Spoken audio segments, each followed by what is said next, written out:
यहाँ के इंसाफ की ख़ास मुलाकात में हमारे साथ मुफ्ती सलमान अज़हरी साहब मौजूद है। सलमान अज़हरी साहब ने नरसिंहानंद गुस्ताख रसूल को चैलेंज किया था और गुस्ताख रसूल से ये कहा है कि वो उनसे मुबाहिला करें। मुबाहिला यानी अग्नि परीक्षा के तौर पर आता है।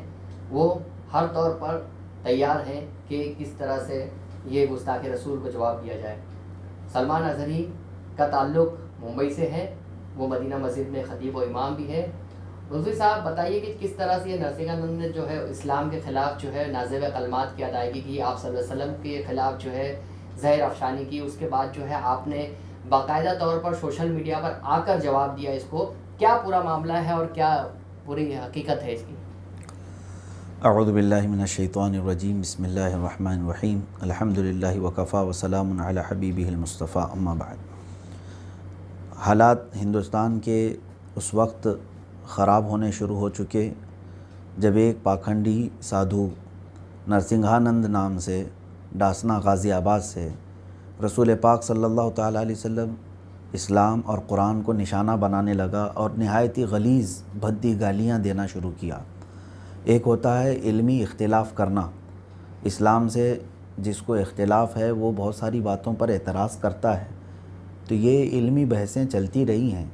लेकिन ये एक इस तरह का शख्स निकल आया जो इल्मी बातें तो बहुत दूर की, सीधे वो गाली गलौज पर आया, तो ये किसी सूरत बर्दाश्त नहीं की जा सकती। और सबसे बड़ी बात यह है कि अब तक जो गुस्ताखियाँ होती रही, सोशल मीडिया पे बहुत सारी पोस्टें हैं जो रसूल पाक सल्लल्लाहु ताला अलैहि वसल्लम के ख़िलाफ़ ये लोग गालियाँ देते हैं, लेकिन छुप करके करते हैं, फ़ेक आईडी से करते हैं। मगर ये शख्स नरसिंहानंद जो खुले आम प्रेस क्लब ऑफ इंडिया में बैठ करके और कुछ बड़े ज़िम्मेदार कहे जाने वाले दानिश्वरों के साथ बैठ करके इस्लाम के ख़िलाफ़ जहर उगलना शुरू किया, उसके वो अल्फाज हम बयान नहीं कर सकते। इस्लाम मुखालिफ नरसिंहानंद के ख़िलाफ़ आपने कार्रवाई का मुतालबा किया है, हुकूमत ने भी कार्रवाई की, यकीन दहानी करवाई, जिस तरह से उसको नोटिस वगैरह दिया गया, लेकिन उसके बावजूद भी जो उसकी अब तक गिरफ़्तारी नहीं है, जो आपका कहना है।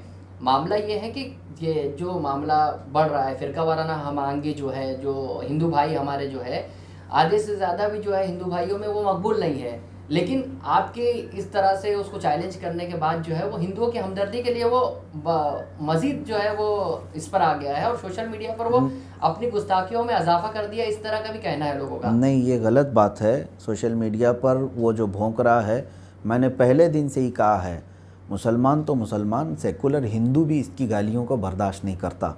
और ये एक बात याद रख लें कि हमने जो आवाज़ लगाई है पर्सनल उसी व्यक्ति के लिए, उसी शख्स के लिए। मैं बारहा अपनी तकरीरों में ऐलान करता आया हूँ, मुझे हिंदुस्तान के देशवासियों के दूसरे हिंदुओं से कोई सरोकार नहीं, उनसे मेरा कोई छेड़छाड़ नहीं, ना ही दूसरे साधु संतों से।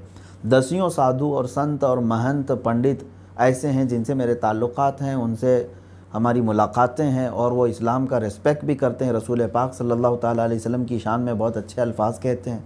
हम उनके मुतालिक कभी ये बातें नहीं कहते और ना ही हम हिंदुओं के किसी देवी देवता या उनकी मुक़द्दसात को छेड़छाड़ कर रहे हैं, हमने आज तक नहीं किया। हमारी पूरी तकरीरें उठाएं पर्सनल उसी शख्स को जो गालियाँ दे रहा है। अब जो सवाल आप कर रहे हैं कि वो शख्स हमारी वजह से दूसरे हिंदुओं की सिंपैथी हासिल कर रहा है, ये गलत बात है। जो सेकुलर किस्म के हिंदू होंगे वो गाली को तो बर्दाश्त नहीं करेंगे। मुझे मालूम है देश के जो अच्छी अक्ल रखने वाले हिंदू हैं वो ख़ुद भी इसके अगेंस्ट हैं और मुखालिफ हैं। आपको सोशल मीडिया पे उनके भी वीडियोस आपको नज़र आएंगे। और फ़िरका वाराना हम आएंगी, हम खुद चाहते हैं, हम चाहते हैं कि ये सब हिंदुस्तान में जितने भी मज़ाहिब के लोग रह रहे हैं वो साथ अमन व अमान के साथ रहें। छेड़ा जिसने उसका मुंह बंद कराना चाहिए हुकूमत को, ना ये कि हम दिफा में खड़े हुए हैं, हम जवाब में खड़े हैं। हमें अब बंद कराने की कोशिश कर रहे हैं, फसाद जहाँ से शुरू हो रहा है वहाँ बंद कराने की कोशिश करनी चाहिए। नहीं सलमान साहब, जैसे कि हालात पैदा हो गए, कशीदगी बहुत है, मुस्लिम नौजवान भी जो है वो सड़कों पर आने के लिए तैयार है, जिस तरह से हालात जा रहे हैं दूसरी तरफ, और कुछ नौजवान तो इस मामले को लेकर दूसरी तरफ का भी रुख करने की नहीं, ये बातें ये तो ऐसे में मैं आपसे कतई कलाम, ये बातें सब क्या हुकूमत के कान तक नहीं गई होंगी? हुकूमत को ये सब नहीं मालूम होगा? इतनी जगह पर लोग प्रोटेस्ट कर चुके, एफआईआर दाखिल कर चुके, कई जगह से उस पर एफआईआर हो गई, तो हुकूमत को ये नहीं मालूम है कि ये बढ़ता गया तो एग्रेसिव हो जाएगा, मुसलमान सड़कों पे आएंगे? ये चाह रहे होंगे फसाद, तभी तो ये इतना तूल दे रहे हैं इस मामले को। अरे किसी भी धर्म के मुतालिक कोई कहे तो उसको गिरफ़्तार होना चाहिए। हम कहते हैं ज़रूरत नहीं। अगर यहाँ पर किसी पर्सनल शख्स को कोई छेड़ता है तो FIR हो जाए तो दूसरे दिन पुलिस उसको ले जाती है। यहाँ 1.5 महीने से वो भौंक रहा है, कुत्ते की तरह भौंका जा रहा है हुजूर सल्लल्लाहु अलैहि वसल्लम की शान में। हुकूमत उसको आज़ाद रखी है और जो प्रोटेस्ट कर रहा है उसको गिरफ़्तार कर रहे हैं। तो ये कौन सी पॉलिसी, डबल पॉलिसी नज़र नहीं आ रही इस चीज़ पे? तो हुकूमत क्यों इस तरह से उसको एक तरफा छोड़ कर रखी है? मुसलमान अगर एग्रेसिव होते हैं, सड़कों पर आते हैं, तो इसकी फ़िक्र तो है आपको, लेकिन क्यों आ रहे हैं इसकी फ़िक्र क्यों नहीं है? नहीं, जो वजह है जैसे कि फसाद के मामला जो है वो करीब है, जिस तरह से हालात पैदा हो गए तो फसाद कौन चाह रहा है? फसाद कौन चाह रहा है? अगर कोई फसाद होता है तो उसका जिम्मेदार कौन रहेगा? हुकूमत जो उसकी पुष्ट पनाही कर रही है, गवर्नमेंट। ऐसे शख्स को जल्द से जल्द गिरफ्तार करे, कोई फसाद नहीं होगा, हमारा मुतालबा नहीं होगा, हम कोई चीज़ बयान तक नहीं करेंगे उसके मुतालिक। नहीं, तो जैसे सोशल मीडिया पर आपने उसको चैलेंज किया कि मुबाहिले के लिए जो है हम ये इसीलिए चैलेंज किया गया था कि जब किसी शख्स को हम खुले सांड की तरह देख रहे हैं, FIR हो चुकी, प्रोटेस्ट हो रहे हैं, उसको गिरफ़्तार नहीं कर रहे हैं, और वो ये बताता चला जा रहा है कि इस्लाम की हक्कानियत अगर किसी को मालूम हो जाए तो उसे शर्म आएगी। हुजूर सल्लल्लाहु अलैहि वसल्लम के बारे में कहता है कि मोहम्मद सल्लल्लाहु अलैहि वसल्लम का चरित्र, उनकी सीरत अगर किसी मुसलमान को मालूम हो जाए तो उसको मुसलमान होने पे शर्म आएगी।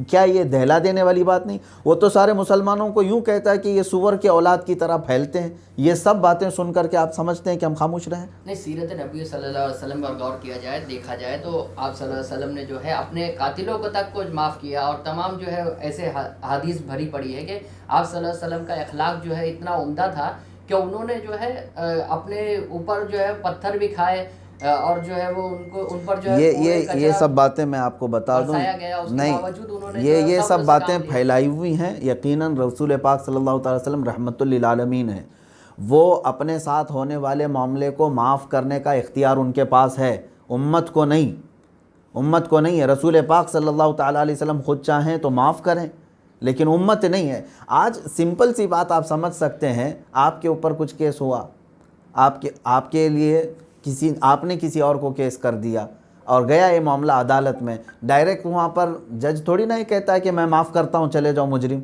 बल्कि आपसे कहेगा अगर तुम चाहो तो माफ़ करो। दूसरे किसी को इख्तियार नहीं है, तुम्हारा माल लूटा गया है, तुम चाहो तो माफ़ करो। दूसरा कौन है? अब यहाँ हुजूर पाक की इज़्ज़त पर हमला हो रहा है और उम्मत माफ़ करने का इख्तियार रखती है। हुजूर चाहें तो माफ़ करें, जिससे चाहे माफ़ करें, वो रहमतुल लिल आलमीन, लेकिन उम्मत को ये इख्तियार नहीं है।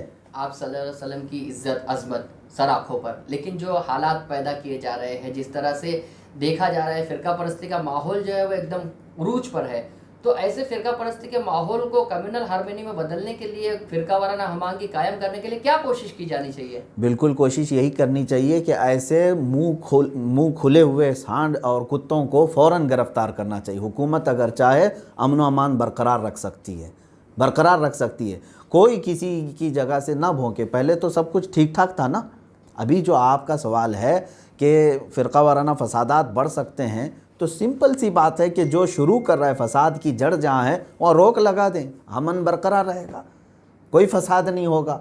ये हुकूमत कोशिश करे तो हो सकता है, ये नहीं कि अवाम ही यहाँ पर, भाई आप अगर कहते रहें वो गाली पे गाली देता जाए और एक कौम को कहा जाए आप माफ़ पे माफ़ करते चले जाएं, ये तो बात नहीं होती है ना। आपने जो मुबाइले का चैलेंज किया है, तो इस्लाम में भी जो है वो खुदकुशी हराम है। मुबाइला एक किस्म का ये कि आग में कूद जाना, तो आग में कूद जाना बराह रास्त जो है वो हराम काम है। यानी देखिए, ये हिंदुओं की किताब में भी मौजूद है जी, उनके मुक़द्दस किताबों में मौजूद है, अग्नि परीक्षा, जिसको वो लोग खुद समझते हैं जी। बात समझ रहे हैं आप? मुबाहिला जो है ना, ये आग में कूदने का मुबाहिला नहीं होता, ये मैं मानता हूँ, ये मेरे जज्बात थे उस वक्त, उनके जहन के एतबार से उनके हाँ जो मुक़द्दस चीज़ है उसको मैंने चैलेंज किया। मुबाहिले का तो लफ्ज़ भी वो नहीं समझते। जी बिल्कुल, जाहिर सी बात है, मुबाहिला जो शरई कुरान पाक में आया है वो इस तरह से है कि आमने सामने दो फरीक जिनको इस तरह की बात है, हम बैठेंगे मुनाज़रा भी किया जा सकता है। मुनाज़रा वो डिबेट है। मुबाहिला ये है कि तुम अपने खुदा को पुकारो, हम अपने खुदा को पुकारते हैं, और यूँ कहेंगे कि जो झूठा है उस पर लानत हो। तो ये मुबाहिला है, कुरान पाक से साबित है। लेकिन जहाँ आप कह रहे हैं कि खुदकुशी हराम है, तो बाज़ मौके पर ऐसा है कि सामने वाले को अज़मत इस्लाम और शौकत इस्लाम के इजहार के लिए हम इस चीज़ को भी एक्सेप्ट करते हैं। सैयदना खालिद बिन वलीद रज़ियल्लाहु ताला अन्हु के सामने इस तरह का चैलेंज आया था, सख्त तरीन किस्म का जहर आपको दिया गया था और आपने पी लिया। बिस्मिल्लाह पढ़ा और पी लिया आपने, लेकिन आपको कुछ असर नहीं हुआ। इस वाक़े के बाद ये हदीस पाक में मौजूद है, तफसील के साथ मिलेगा आपको हदीसों की किताबों में। तो जहर खाना भी तो खुदकुशी है, इस्लाम उसकी भी इजाज़त नहीं देता। लेकिन वहाँ बात आ गई थी मज़हब हक़ को, सामने वाला ये कह रहा था कि अगर तुम सच्चे हो, हक़ हो तो करके दिखाओ, क्योंकि तुम्हारे नबी ने फरमाया। इस्लाम की हक्कानियत को बरकरार रखने के लिए आपने किया, लेकिन ठीक है, जो बात मामला तो ऐसे हैं कि जिस तरह से यानी मुस्लिम नौजवानों के से आप क्या अपील करेंगे? अभी ऐसे हालात है तो मुस्लिम नौजवान क्या करें? मुस्लिम नौजवान अपना हक़ मांगने जैसे बेदार हो जाएं। बस मैं ये अपील करूँगा कि गैरत मर ना जाए, तुम्हारी अंदर की जो जज्बे हैं वो सलामत रहे, ज़िंदा रहे। हम जो है हर जुल्म को बर्दाश्त करते आए, अब तक देखते आ रहे हैं हमारे साथ क्या क्या नाइंसाफ़ियाँ हुई, हमने बहुत कम आवाज़ें उठाई उस पर, आपने देखा होगा। लेकिन ये आला दर्जे की बात हो गई कि हमारे लिए, दूसरों का मैं नहीं जानता, हमारे लिए रसूल पाक सल्लल्लाहु ताला अलैहि वसल्लम की ज़ात हमारी जान ईमान है और जान से बढ़कर के है।